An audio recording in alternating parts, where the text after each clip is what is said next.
नमस्कार, आप देख रहे हैं जन उत्तराखंड और मैं हूं आपके साथ भानु दीक्षित। सबसे पहली नजर हेडलाइंस पर।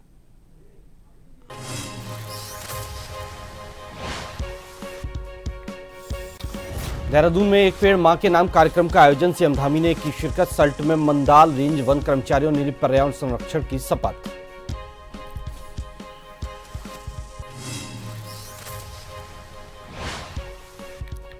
भ्रष्टाचार के खिलाफ एक्शन में उत्तराखंड सरकार। 150 से अधिक अधिकारियों, कर्मचारियों, माफियाओं को गिरफ्तार कर भेज चुके जेल।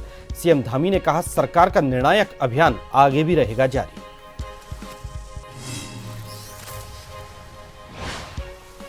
कोरोना का बढ़ता खतरा। उत्तराखंड में अब तक 3 संक्रमित मामलों की हो चुकी पुष्टि। संभावित खतरे को देखते हुए सभी जिलों में तैयारियों की समीक्षा।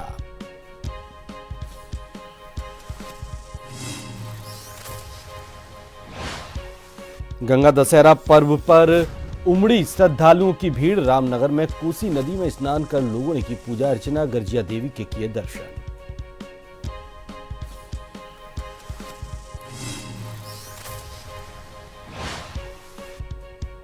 रुड़की में मोटरसाइकिल खड़ी करने को लेकर विवाद। एक परिवार ने 2 लोगों पर किया जानलेवा हमला। अस्पताल में कराया भर्ती, पुलिस जुटी जांच में।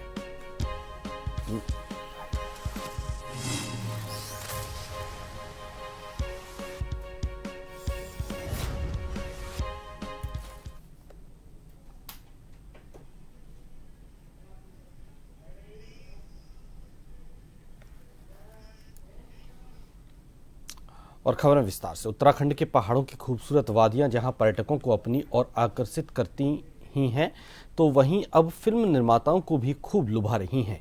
जहां अभी कुछ दिन पहले सनी देओल की फिल्म बॉर्डर 2 फिल्म की शूटिंग उत्तराखंड में हुई, तो अब वहीं गोदान की पुकार फिल्म की शूटिंग उत्तराखंड में होने जा रही है। पहले दिन उद्घाटन के अवसर पर सीएम पुष्कर सिंह धामी ने धारकोट गांव के भगवानपुर में पहुंचकर पूजा अर्चना के साथ उद्घाटन किया। इस दौरान फिल्म निर्माता विनोद कुमार चौधरी और निर्देशक अमित प्रजापति के साथ कई फिल्मी हस्तियां मौजूद रहीं। बता दें, फिल्म गोदान के पुकार में जिस तरह से सनातन संस्कृति में गाय को पूजा जाता है और आज गाय की जो दुर्दशा हो रही है, उसको फिल्म के निर्माता और निर्देशक ने पर्दे पर उतार कर दर्शकों को गौरक्षा के लिए जागरूक करने का प्रयास करेंगे।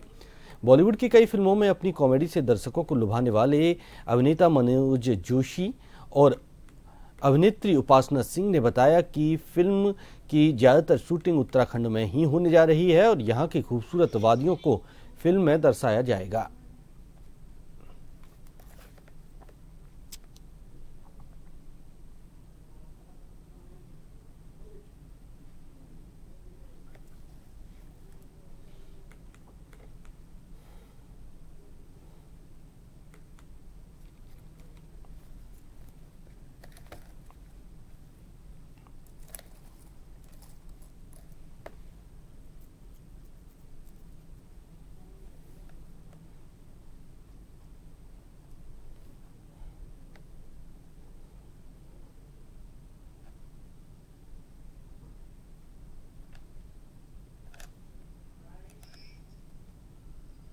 ये फिल्म की जो शुरुआत है, इस फिल्म की शुरुआत मैंने देखी कि जो गाय है हमारी, वो प्लास्टिक को खाती हुई सड़कों पे घूम रही है। जो हमारे दूध के उपयोग के लिए किसान उसका यूज कर रहा है, उसके बाद में गाय को खुला छोड़ देता है। जो हम चाहते हैं कि ये सरकार इसकी देखरेख करे, लेकिन ये दायित्व हम सबका है कि ये दायित्व सरकार का नहीं है, ये आम जन का दायित्व है कि उसकी रक्षा स्वयं करे। क्यों? गाय का दूध हमने पिया है और वो खाली दूध के लिए उपयोगी नहीं है, वो संपूर्ण आहार है उसके अंदर।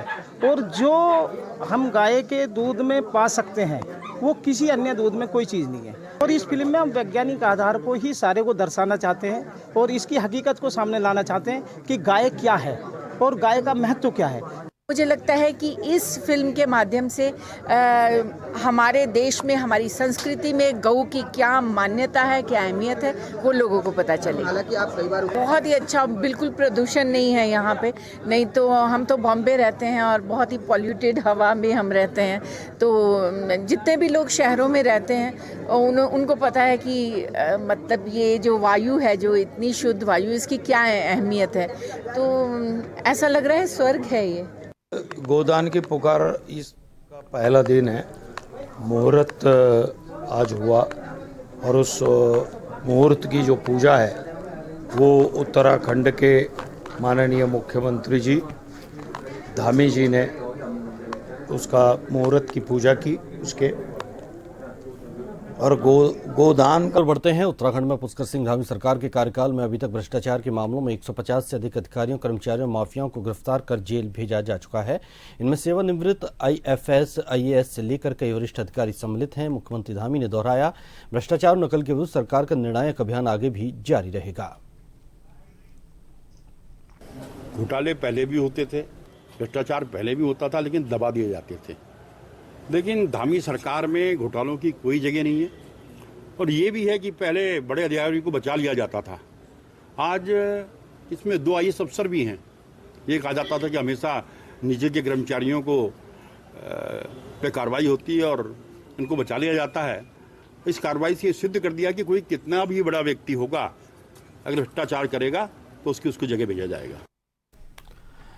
अल्मोड़ा जिले के विकास खंड सल्ट के मोहान में विश्व पर्यावरण दिवस के मौके पर मंदाल रेंज वन कर्मियों और कॉर्बेट फाउंडेशन और कर्मचारियों द्वारा मनाया गया, जिसमें मोहान रेंज परिसर में और मोहान बाजार में कूड़ा एकत्रीकरण का कार्य किया गया। साथ ही पर्यावरण संरक्षण की शपथ भी ली गई।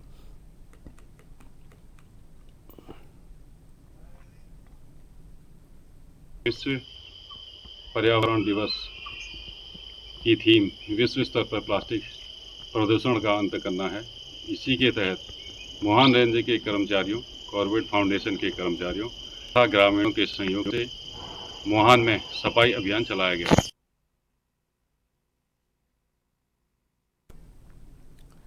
देश में एक बार फिर अदृश्य दुश्मन के रूप में कोरोना वायरस ने अपनी मौजूदगी दर्ज कराई है। संक्रमण के मामले बढ़ने के साथ एक बार फिर भय का माहौल बनने लगा है। बीते कुछ दिनों में देश भर में कोविड संक्रमितों की संख्या में इजाफा दर्ज किया गया, जिससे केंद्र से लेकर राज्यों तक प्रशासन अलर्ट मोड में आ गया है। उत्तराखंड भी इसी खतरे से अछूता नहीं रहा। राज्य में अब तक 3 संक्रमित मामलों की पुष्टि हो चुकी है, जिससे स्वास्थ्य विभाग में हलचल मच गई है। संभावित खतरे को देखते हुए सभी जिलों में तैयारियों की समीक्षा की जा रही है। हमारी सरकार ने पूरी जगह हाई अलर्ट किया हुआ है। कोविड दोबारा रिपीट होना अच्छी बात नहीं है, पर अगर है तो मुकाबला करेंगे। हमने उस समय मुकाबला किया जिस समय उसका उपचार नहीं के बराबर था, और उपचार भी दिया तो पहले मोदी जी ने पहल करी। आज वही उपचार विश्व में हमारा जा रहा है। 100-150 से भी ज्यादा देश हमसे ले रहे हैं। इसलिए ये जो अभी वेरिएंट आया है, इससे घबराने की बात नहीं है।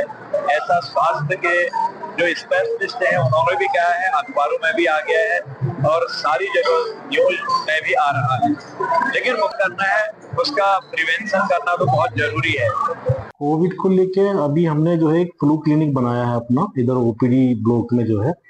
उसमें जैसे खांसी, जुकाम, बुखार के मरीज आ रहे हैं, तो लगातार हमने एक डॉक्टर और एक इंटर्न फार्मासिस्ट वहाँ रख दिया है।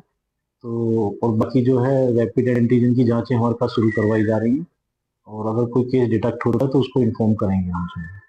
और बाकी जो है ऑक्सीजन सप्लाई हमारे पास सेंट्रल ऑक्सीजन सप्लाई है, और बाकी जो है हमारे जंबो सिलेंडर जितने हैं 92 सिलेंडर हैं हमारे पास जंबो, और जो टाइप B की सिलेंडर है वो भी पर्याप्त मात्रा में है।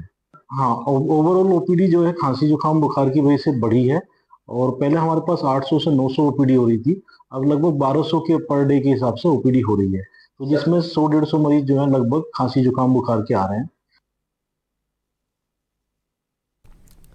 चिकित्सा स्वास्थ्य विभाग ने कोविड-19 से जुड़ी सभी मीडिया समन्वय गतिविधियों के लिए राज्य स्तर पर अधिकारियों की नियुक्ति कर दी है।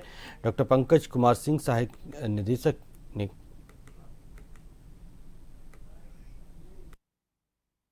एहतियातन तौर पर चीज़ें की जा रही हैं। बहुत इंपॉर्टेंट है कि जो सांस से संबंधित बीमारियां हैं उनके लिए जो कॉमन क्या करें या क्या ना करें, जो डूज एंड डोंट्स हैं वो तो फॉलो किए ही जाने चाहिए। तो नॉर्मल चीज़ें हैं कि अगर किसी को लक्षण है तो जो रेस्पिरेटरी एटिकेट्स हैं वो फॉलो किए जाएं, खांसते और छींकते समय ध्यान रखा जाए, साबुन पानी से हाथों को साफ रखा जाए ताकि इस इन्फेक्शन के ट्रांसमिशन को रोका जा सके। और बहुत ही एक इंपॉर्टेंट चीज़ है कि अगर लक्षण होते हैं तो अन्यथा अपनी तरफ से कोई औषधि नहीं लेनी है, अपने चिकित्सक को दिखाना है, उनके परामर्श से ही औषधि लेनी है।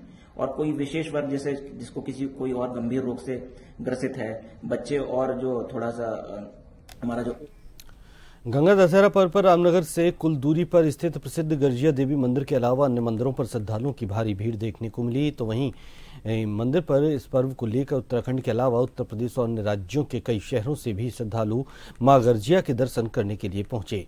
श्रद्धालुओं ने गर्जिया मंदिर की तलहटी में बह रही कोसी नदी में भी स्नान कर पूजा अर्चना की। आज गंगा दशहरा के पर्व में विगत 7-8 सालों से मुझे प्रेरणा मिली थी कि शिकंजी का वितरण करा जाए, तो मैं शिकंजी का वितरण पिछले 7-8 सालों से करता आ रहा हूँ और मुझे बहुत अच्छा लगता है कि लोग शौक से इसे पीते हैं, 1-2 बार से मांगते हैं। और गंगा दशहरे के उपलक्ष्य में मैं ये प्रोग्राम करता आ रहा हूँ और आशा है कि जब तक भगवती चाहेगी, जब तक ऊपर वाला चाहेगा, मैं इस प्रोग्राम को लगातार। गंगा दशहरा पर हरिद्वार में श्रद्धालुओं का जन सैलाब देखने को मिला। हर की पौड़ी तक गाड़ियां रेंगती नजर आई। हरिद्वार दिल्ली हाईवे पर लंबे जाम से धूप में श्रद्धालु परेशान हुए। बता दें कि जाम में फंसी एम्बुलेंस, बच्चों और बुजुर्गों की हालत बिगड़ी। गर्मी में लोग बेहाल नजर आए। हरिद्वार पुलिस का रूट प्लान फेल नजर आया, साथ ही ट्रैफिक सिस्टम पर भी सवाल उठे। गंगा दशहरे के पावन अवसर पर धर्मनगरी हरिद्वार में आस्था का सैलाब उमड़ पड़ा। ब्रह्म मुहूर्त से ही श्रद्धालुओं की भारी भीड़ हर की पौड़ी और उसके आसपास घाटों पर उमड़ पड़ी। हर गंगे के जयकारों के बीच श्रद्धालु मां गंगा की आस्था से डुबकी लगाकर अपने जीवन को पवित्र कर कामना कर रहे हैं। गंगा दशहरा पर्व इसलिए हम पूना से नहाने के लिए आए हैं, हरिद्वार के लिए, अपने बच्चे अपने फैमिली के साथ रहने के लिए। हमको यहाँ पे आके बहुत अच्छा लगा और यहाँ भीड़ देख के बहुत अच्छे सुंदर लगा। गंगा दशहरा का महत्व बहुत है हमारे हिंदू धर्म समिति की, हम इसको बहुत ही।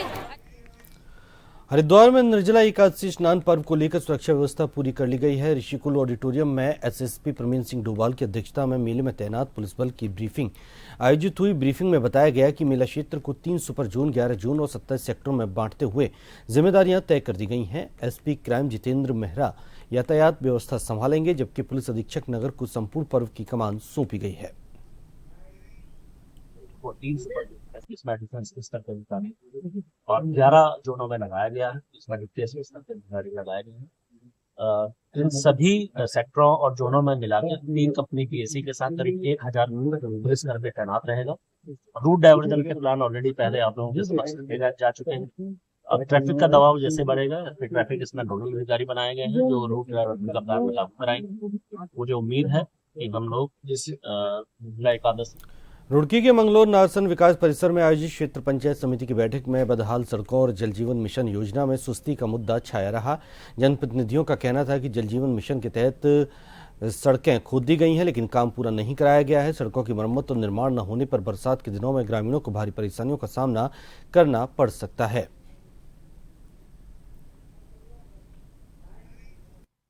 क्षेत्र पंचायत नारसन में माननीय प्रमुख महोदय की अध्यक्षता में ये बीडीसी की बैठक संपन्न की गई है। इसमें सभी विभाग जो है, हमारी रोड हो गया, विद्युत है, जल है, नाले की समस्या है, सभी समस्याओं को जनप्रतिनिधियों द्वारा उठाया गया है और सभी के निराकरण के लिए संबंधित विभाग जो है उनको शक्ति निर्देश दे दिया गया है। इसी के साथ इस बुलेटिन में फिलहाल इतना ही। नमस्कार।